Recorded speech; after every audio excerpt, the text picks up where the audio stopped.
Hey everyone, it's John. Welcome back to the channel. Good as always to have you along. I'm here with a review of Michael. Looking for a biopic that tackles the deep, dark corners of Michael Jackson's career and personal life? I would say, but not only that, I'm here with your ScreenX Survival Guide.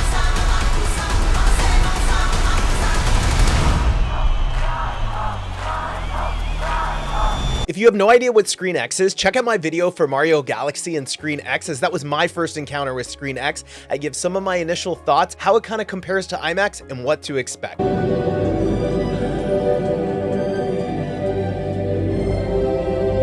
But if you already know what ScreenX is, or you're getting ready to experience for the first time, you are at the right video, because there are 3 things that I learned going into my first ScreenX experience that I wish I knew before I went into it.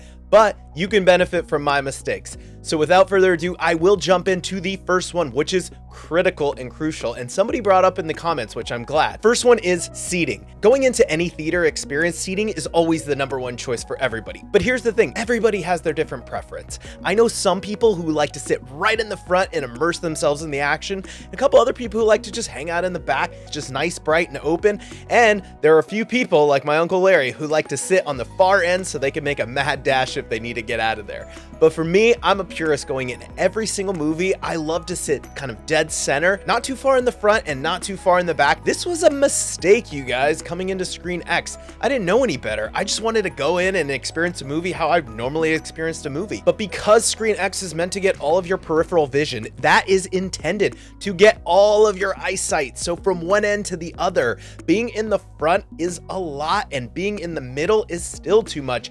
So I am so glad when I went to go see Michael in ScreenX that I decided to sit in the furthest back row. This is the preferred seating for ScreenX.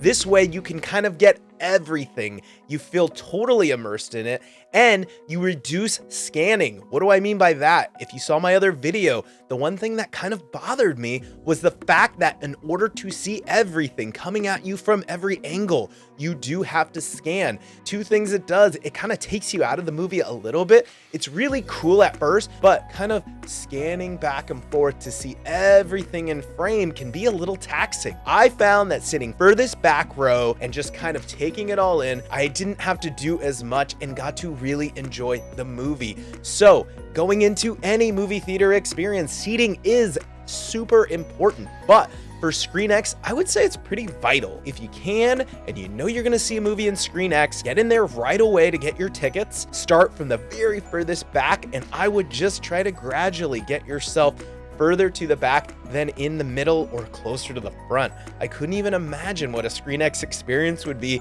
sitting way in the front. Please, if you have, let me know. Am I missing out? With that being said, I would go into the #2 really important thing if you are coming into a ScreenX experience for the first time. So #2 has to also do with seating, but not the placement of your seat, the positioning of your seat. Yes, I know new theaters, a lot of these luxury theaters or renovated theaters that have just been redone, they allow you to adjust your seat. And I think a lot of people have been accustomed to do that. Every time I go to a theater, I got people lounging back like they're hanging out on a lazy boy in their living room, which is great. Hey, anything that gets people to the theater. And that is fine, I think 9 out of 10 times. But I will say for ScreenX, you do not want to be lounging so much. I would definitely keep your seat elevated and even a little more straight.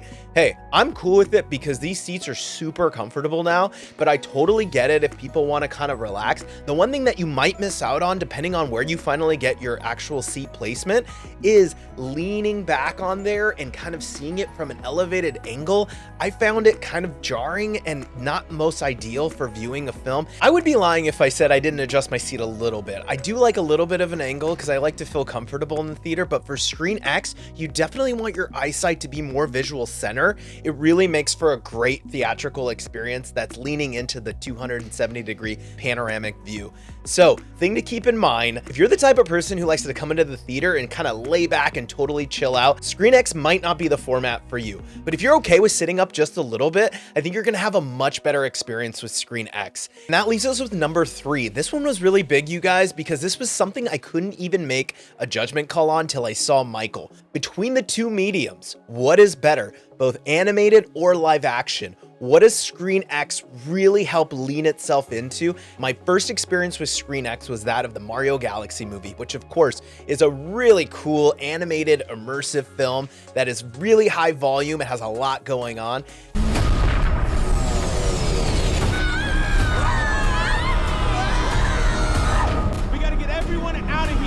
So that brings us into Michael, which was a completely different theater experience. This is a biopic that features some of Michael Jackson's most iconic concert venues and scenes of his career. So this shows a very vast sea of people and really makes you feel like you are immersed inside of this concert. I would be pressed to say this would be the closest thing that you will get to actually feeling like you went to a Michael Jackson concert, especially for him in his prime. But I wanted to share with you guys a little sample of what to expect and what it was like for those concert scenes. It was super cool, and I have some video that I took here for you guys.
After seeing both of these films and seeing where it really kicks in that 270-degree panoramic view, I would ultimately say I think Mario Galaxy kind of takes the win here. Animated films just help you feel more immersed in it because I think vibrancy and how they can stretch the reality of what is real in animation and trick your mind into believing whatever they want you to see on the screen. Your mind has a harder time of suspending disbelief when it comes to live action. I think with a film like Michael, it is trying a lot harder and has a bigger hurdle to cross than Mario Galaxy did in making you feel like you are in this world, in the scene, and a part of the action. I will say this, the concert scenes for Michael feel super immersive. They're really great. I loved the sound design in this too. You can hear the roar and scream of the crowd and how elaborate his stage productions were. This film and this format really helps convey what that experience must have been like in real life. But my experience with just these two movies, I would say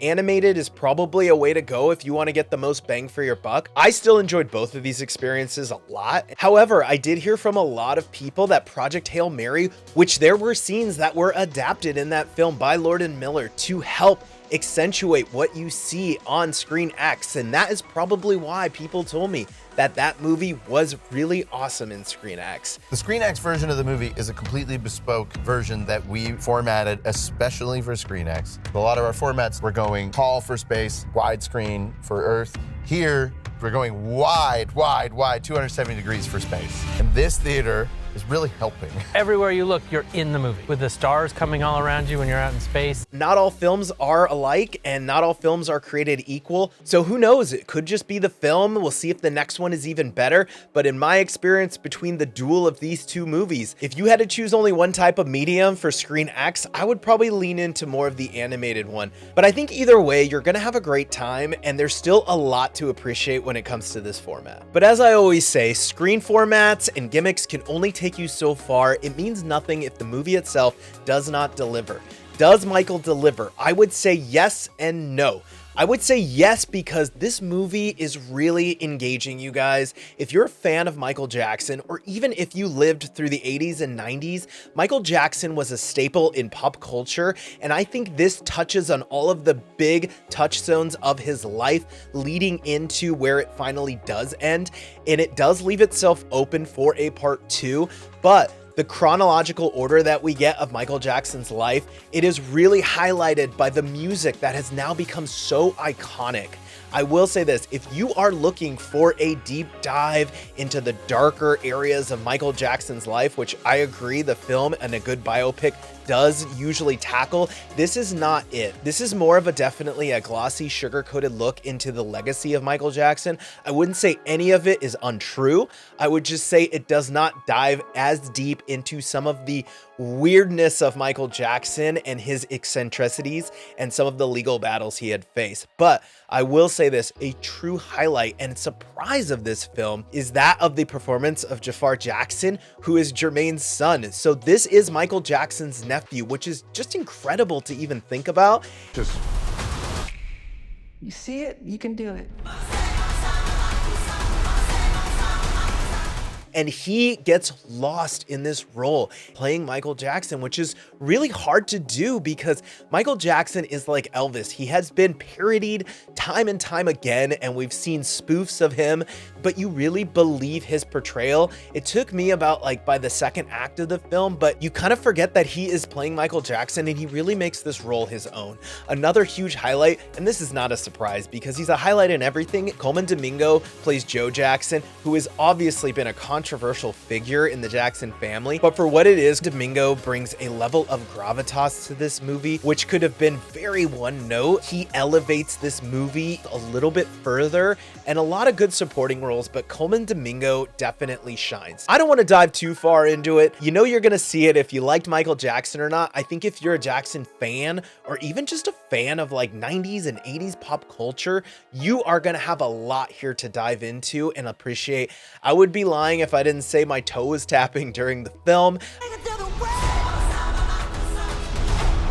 But this is a paint by numbers biography. So like I said, if you're looking for a deep dive into Michael Jackson's life from inside and out and some of the darker corners of his career and personal life, I don't think we're gonna get that here because the movie is largely produced by members of his family, and I don't think they're ever gonna taint his legacy or portray him in a negative light. Trust me though, the strongest biopics that I have ever seen lean into both the legacy that the artist leaves behind, the dark points of their life, and how that shaped who they were. And I don't think we ever truly get a good biopic that does all of that, and Michael is not going to be one of them. But if you are looking to relive or for the first time experience some of these cool Michael Jackson concert performances, some of these iconic moments in his career, I think you're going to get a lot out of Michael. Is it the best biopic I've ever seen? Not by any means, but I would be lying if I didn't say I really enjoyed myself. I think it's really fun, and best of all, I think those ScreenX performances, they really deliver in this format. And with that, did you see Michael? Did you like it? Or better yet, let me know in the comments below, have you seen another movie in ScreenX? What was your experience like? Let me know. I want to know more about ScreenX, and I want to hear what you guys think about it most of all. Please like and subscribe. Thanks so much for coming along again, and